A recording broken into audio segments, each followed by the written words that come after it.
Halo guys, kembali lagi ke YouTube channel aku dan terima kasih buat kalian yang udah ngeklik video ini dan selamat datang ke YouTube channel aku. Dan di video kali ini aku akan bahas tentang soal TKP HOTS lagi, tentunya teman-teman, yaitu tentang semangat berprestasi gitu teman-teman. Jadi ada nih trik simple untuk menjawab soal-soal tentang semangat berprestasi supaya kalian dapat poin 5. Oke, langsung aja kita ke tips simpelnya itu. Ini dia. Oke guys, ini aku bagiin tips simple lagi tentang semangat berprestasi, yang mana ini terbagi 5 ya teman-teman, tips dari aku. Yaitu yang pertama itu kita dituntut untuk selalu berpikir positif. Jadi di sini aku tulis selalu berpikir positif. Terus yang kedua itu adalah selalu berusaha menjadi yang terbaik gitu teman-teman. Jadi aku tulis sini berusaha menjadi terbaik, kayak gitu ya teman-teman. Terus yang ketiga, poin ketiganya itu antusias. Nah ini yang ketiga itu antusias. Oke, itu kelihatan kan teman-teman, antusias. Terus poin yang keempat itu ada suka tantangan teman-teman ya.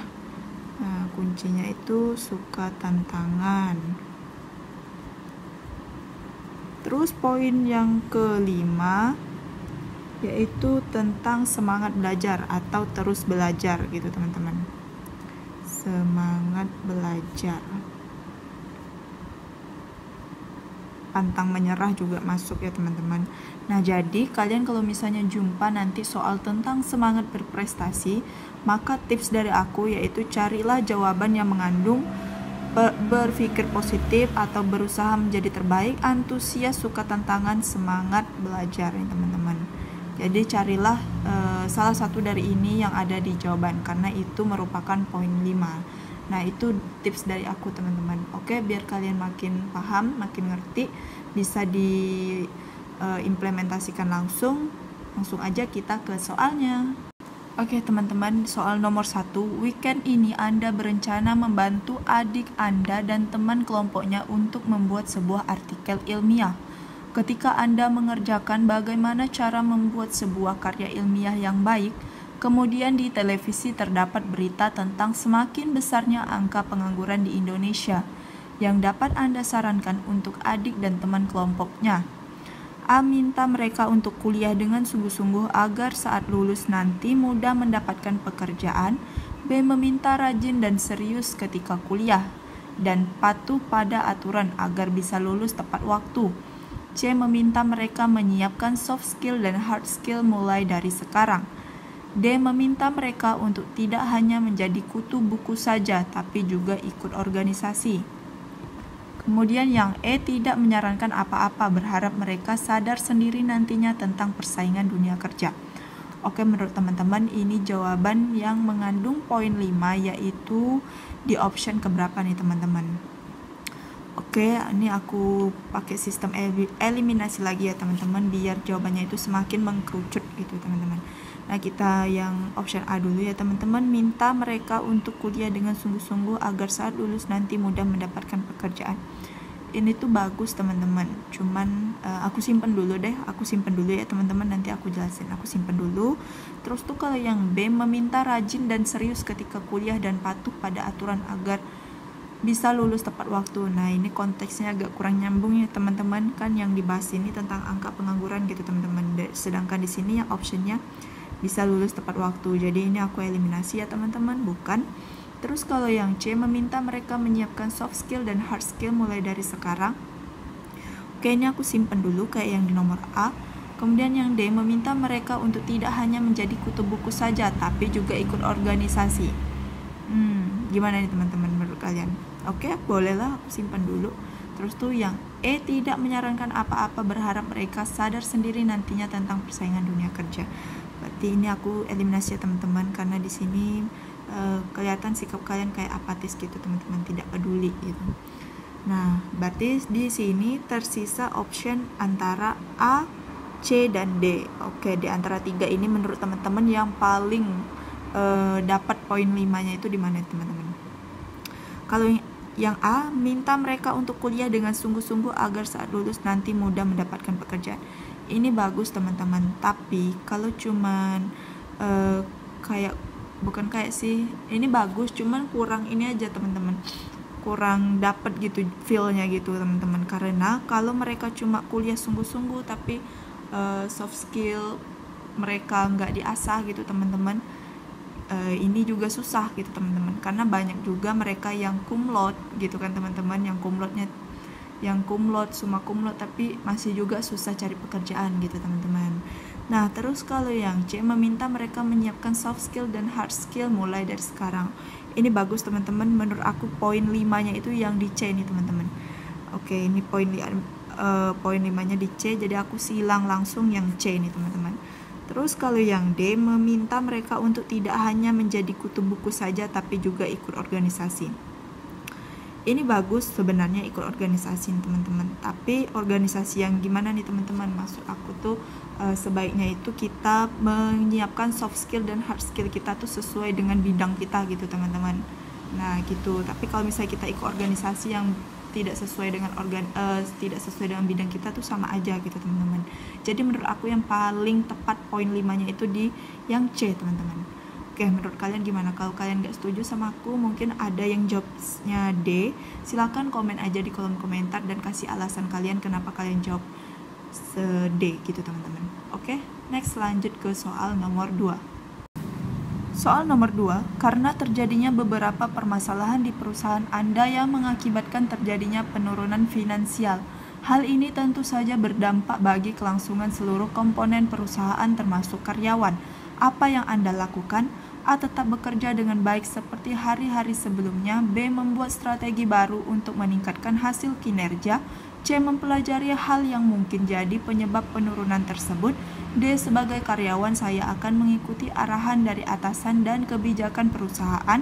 E. Tetap bertahan di perusahaan dan meminta perusahaan mencari jalan keluar.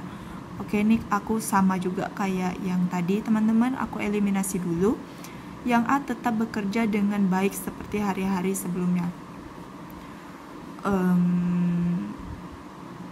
Oke, aku simpan dulu ya teman-teman yang A. Terus tuh yang B, membuat strategi baru untuk meningkatkan hasil kinerja.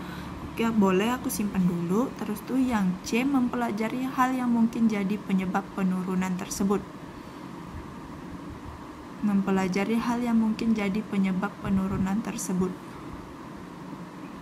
Kalau ini kayaknya aku eliminasi ya teman-teman, karena membuang-buang waktu gitu, harus dipelajari lagi penyebab penurunan tersebut gitu. Jadi aku ini eliminasi karena kurang efektif gitu ya teman-teman.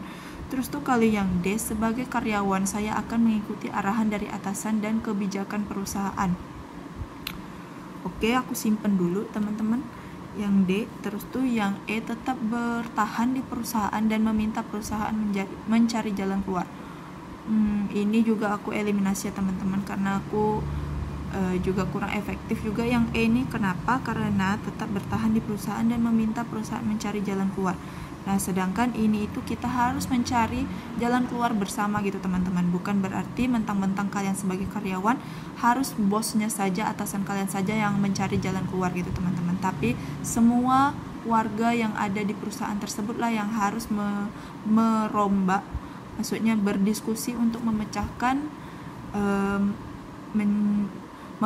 masalah dan mencari jalan keluarnya gitu teman-teman. Jadi di sini tersisa option A, B, dan D gitu teman-teman. Jadi menurut kalian di antara 3 option ini yang paling tepat yaitu yang mana nih teman-teman? Kalau aku yang paling tepat itu yang B ya teman-teman. Yang dapat poin 5 itu yang B, yang ini teman-teman. Kenapa enggak A atau D? Yang A itu kita lihat dulu ya teman-teman. Tetap bekerja dengan baik seperti hari-hari sebelumnya. Berarti ini kan dia tetap pakai strategi yang lama nih teman-teman. Dia tetap pakai strategi lama. Jadi kalau kita tetap nih kondisinya itu terjadi penurunan finansial. Jadi kalau kita tetap pakai strategi yang lama, itu nggak berkembang, nggak naik gitu finansial si perusahaan itu. Jadi nggak ada efek positif untuk perusahaan gitu teman-teman. Jadi yang A itu aku buang ya. Terus tuh kalau yang D, sebagai karyawan saya akan mengikuti arahan dari atasan dan kebijakan perusahaan. Yang D itu kurang lebih sama dengan yang E ya teman-teman, dia itu kayak ngikut arahan aja, ikut main lurus aja gitu sama atasannya teman-teman. Jadi dia nggak ada kayak menyumbangkan sedikit pikirannya itu untuk menaikkan kinerja dari perusahaannya itu teman-teman. Jadi yang D itu bukan, jadi yang paling tepat itu yang B, membuat strategi baru untuk meningkatkan hasil kinerja gitu teman-teman. Oke, lanjut next ke soal nomor 3, soal nomor terakhir ya teman-teman. Nomor 3, dosen Anda meminta Anda untuk ikut dalam sebuah perlombaan yang dalam waktu dekat akan diselenggarakan oleh universitas tempat Anda berkuliah. Dosen Anda melihat bahwa Anda memiliki talenta sesuai dengan deskripsi dari perlombaan, akan tetapi Anda tidak menyadarinya. Sikap Anda: A. Berterima kasih kepada dosen tersebut karena telah memuji Anda sebagai seseorang yang bertalenta. B. Menerima dan mengembangkan lebih dalam talenta yang Anda miliki. C. Bersedia mengikuti perlombaan tersebut dan meminta bantuan dosen untuk membantu dan membimbing Anda. D. Bersedia asalkan dosen Anda selalu mau memberikan bimbingan jika nanti menemui permasalahan. E. Menerima dan mengikuti perlombaan tersebut sebisanya. Oke teman-teman, ini aku pakai yang eliminasi lagi. Jadi nanti kalau kalian jawab soal PNS, bagusnya kalian eliminasi gini teman-teman. Jadi jawabannya itu lebih mengkerucut gitu teman-teman. Yang A. Berterima kasih kepada dosen tersebut karena telah memuji Anda sebagai seorang yang bertalenta. Ini bukan ya teman-teman, ini nggak sinkron dengan pertanyaannya gitu teman-teman. Jadi aku langsung eliminasi. Terus kalau yang B, menerima dan mengembangkan lebih dalam talenta yang Anda miliki. Oke, ini aku simpan dulu. Bersedia mengikuti perlombaan tersebut dan meminta bantuan dosen untuk membantu dan membimbing Anda. Baik, aku simpan lagi ya teman-teman. Yang D, bersedia asalkan dosen Anda selalu mau memberikan bimbingan jika nanti menemui permasalahan. Boleh. Terus tuh yang E, menerima dan mengikuti perlombaan tersebut sebisanya. Ini aku eliminasi ya teman-teman, karena di sini menerima dan mengikuti perlombaan tersebut sebisanya, ada kata sebisanya gitu teman-teman. Jadi kayak jadi sikap kalian tuh kayak kurang semangat dalam berprestasi gitu teman-teman. Oke, tersisa 3 option lagi, yaitu antara B, C, dan D gitu teman-teman. Jadi menurut kalian yang paling tepat banget nih poin 5-nya yang mana nih teman-teman, tentang semangat berprestasi ya teman-teman? Menurut aku jawaban yang paling tepat poin 5-nya itu ada di option B, yang B teman-teman. Kenapa aku nggak jawab yang C sama D? Yang C kita lihat dulu, bersedia mengikuti perlombaan tersebut dan meminta bantuan dosen untuk membantu dan membimbing Anda. Bersedia mengikuti perlombaan berarti ini dia semangat mengikuti perlombaan, berarti antusias juga ya teman-teman. Berarti ini masuk ke kategori semangat berprestasi. Tetapi di sini ada kalimat meminta bantuan dosen untuk membantu dan membimbing Anda. Sebenarnya baik meminta bantuan dosen Anda, meminta bantuan dosen untuk membimbing Anda, tapi di sini juga terlihat kalian kayak kurang semangat, kurang gimana ya teman-teman, kurang semangat belajarnya itu kurang gitu teman-teman. Nah, ketimbang yang B tadi itu mengembangkan lebih dalam talenta yang Anda miliki gitu teman-teman. Jadi ini aku eliminasi ya teman-teman. Terus yang D, bersedia asalkan dosen Anda selalu mau membantu memberikan bimbingan jika nanti menemui permasalahan. Ini juga eliminasi ya teman-teman. Karena apa? Tidak ada kelihatan di sini semangat berprestasi Anda, semangat belajar gitu teman-teman.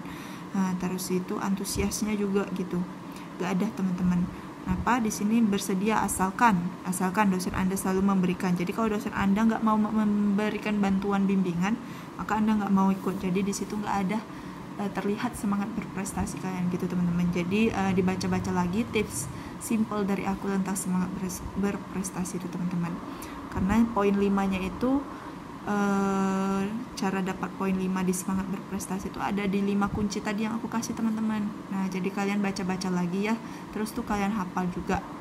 Oke, sekian dulu soal dari aku. Kalau misalnya ini sengaja soalnya aku nggak bikin panjang teman-teman, soalnya aku takut kalian bosen, makanya 3 aja gitu teman-teman. Gak apa-apa sedikit, yang penting kalian nggak bosen-bosen nontonnya gitu teman-teman.